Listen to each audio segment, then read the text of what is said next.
ബഹുമാനപ്പെട്ട ഉസ്താദുമാരെ, രക്ഷിതാക്കളെ, മുത്ത് നബി സല്ലല്ലാഹു അലൈഹി വസല്ലമയെ സംരക്ഷിച്ചിരുന്ന പിതൃവ്യൻ അബൂ താലിബും ഭാര്യ ഖദീജ ബീവിയും മരണപ്പെട്ടതിനു ശേഷം ഇസ്ലാമിന്റെ സന്ദേശവുമായി തിരുമേനി തങ്ങളുടെ കുടുംബങ്ങൾ തിങ്ങി താമസിക്കുന്ന തോയിഫ് മണ്ണിലേക്ക് പുറപ്പെട്ടു.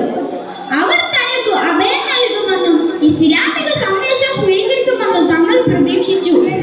പക്ഷേ ഉരുളം കല്ലുകൊണ്ടായിരുന്നു അവർ നബിയെ സ്വീകരിച്ചത്.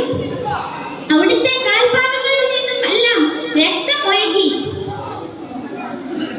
തങ്ങൾ ക്ഷീണിച്ച് ഒരിടത്തായിരുന്നു. നിരപരാധിയായ പ്രവാചകരെ അവരെ ആക്രമിച്ചും ദ്രോഹിച്ചും. എന്നിട്ടും ആ പുണ്യാത്മാവ് ഒരക്ഷരം പറഞ്ഞില്ല, പ്രതികാര നടപടികൾ സ്വീകരിച്ചില്ല, അവർക്കെതിരെ പ്രാർത്ഥിച്ചില്ല. അള്ളാഹുവിനോട് അഭയം തേടുക എന്ന് മാത്രമാണ് ചെയ്തത്. പ്രവാചകരുടെയും സ്വഹാബികളുടെയും നേരെ കടുത്ത ശത്രുത പുലർത്തി വന്നിരുന്ന സുമമത്തുൽ അസ്ലമിയെ ഒരു ദിവസം സ്വഹാബികൾ പിടികൂടി.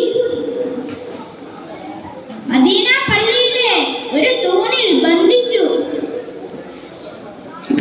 മനുഷ്യത്വത്തിന്റെ നിറകൂടമായ പുണ്യ നബി സല്ലല്ലാഹു അലൈഹി വസല്ലമ ആ ശത്രുവിന് അടുക്കൽ ചെന്ന് ചോദിച്ചു, സുമമ, തങ്ങളുടെ സ്ഥിതി എന്താണ്?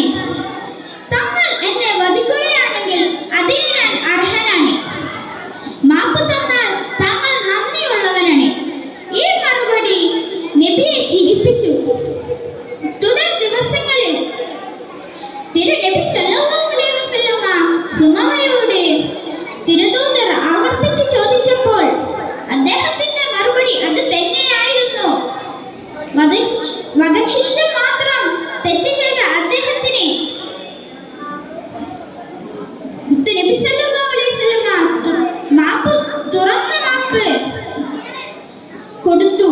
അദ്ദേഹം വിങ്ങിപ്പൊട്ടിക്കൊണ്ട് ഇസ്ലാം മതം സ്വീകരിച്ചു.